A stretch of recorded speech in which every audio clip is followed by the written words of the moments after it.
Hi hello welcome to Harpriya's media. Ongole YCP ఎంపీగా మంత్రి రోజాకు ticket ఇస్తే ఎలా ఉంటుంది? గెలుపు అవకాశాలతో పాటు పార్లమెంట్ పరిధిలో అసెంబ్లీ అభ్యర్థులకు రోజా గ్లామర్ ప్లస్ అవుతుందా?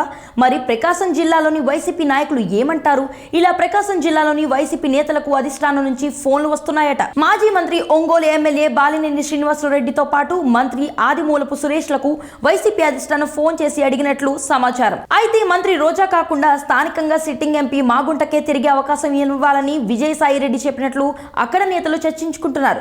ఏది ఏమైనా మాగుంటకి ఈసారి వైసీపీ నుంచి అవకాశం లేదని అధిష్టానం తేల్చి చెప్పడంతో పాటు మరో 2 రోజుల్లో ఒంగోలు ఎంపీ స్థానానికి కొత్త అభ్యర్థిని ప్రకటిస్తాం, రెడీగా ఉండండి అంటూ అధిష్టానం నుంచి సమాధానం వచ్చిందని చెప్పుకుంటున్నారు. దీంతో ఒంగోలు వైసీపీ ఎంపీ అభ్యర్థిగా మంత్రి రోజా వస్తున్నారంటూ జోరుగా ప్రచారం జరుగుతుంది. ఒంగోలు సిట్టింగ్ ఎంపీ మాగుంట శ్రీనివాసరెడ్డికి పలు కారణాలతో తిరిగి టికెట్ ఇచ్చేందుకు సీఎం వైఎస్ జగన్ సుముఖంగా లేరు. ఈ పరిస్థితుల్లో మాగుంట టీడీపీ నుంచి పోటీ చేసేందుకు సిద్ధమయ్యారంటూ ప్రచారం జరుగుతుంది. త్వరలోనే టీడీపీ అధినేత చంద్రబాబు సమక్షంలో పార్టీలో చేరేందుకు ఏర్పాట్లు జరిగిపోయాయని మాగుంట శిబిరంలో చెప్పుకుంటున్నారు. ఈ పరిస్థితుల్లో ఒంగోలు వైసీపీ ఎంపీగా ఎవరిని రంగంలోనికి దించాలని ఆలోచనలతో అధిష్టానం పలు పేర్లను తెరపైకి తెచ్చింది.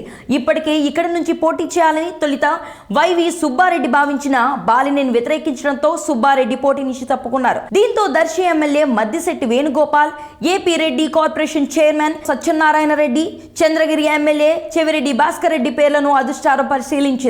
వీరిలో సీఎం వైఎస్ జగన్ కు అత్యంత సన్నిహితుడిగా ఉన్న చెవిరెడ్డి భాస్కర్ రెడ్డిని ఒంగోలు నుంచి పార్లమెంటుకు పోటీ చేయించేందుకు అధిష్టానం సముఖతగా వ్యక్తం చేస్తోంది. అందుకు అనుగుణంగా చెవిరెడ్డి ఇప్పటికే బాలినేనితో కూడా మంతనాలు చేశారు. ఆ తర్వాత ఏమైందో ఏమో చెవిరెడ్డి కూడా పోటీ నుంచి తప్పుకున్నట్లుగా కనిపిస్తుంది. ఈ పరిస్థితుల్లో నాగర్ నుంచి ఎమ్మెల్యేగా ప్రాతినిధ్యం వహిస్తున్న మంత్రి రోజాకు ఒంగోలు పార్లమెంట్ నుంచి పోటీ చేయిస్తే ఎలా ఉంటుందన్న విషయాన్ని అధిష్టానం పరిశీలిస్తున్నట్లు గుసగుసలు వినిపిస్తున్నాయి. ఇప్పటికే ఒంగోలు ఎమ్మెల్యే బాలినేనితో పాటు మంత్రి ఆదిమూలపు సురేష్లను కూడా అధిష్టానం సంప్రదించింది. అయితే మంత్రి రోజా పార్లమెంటుకు పోటీ చేయడంపై స్థానిక నేతల నుంచి భిన్న అభిప్రాయాలు వ్యక్తమవుతున్నాయి.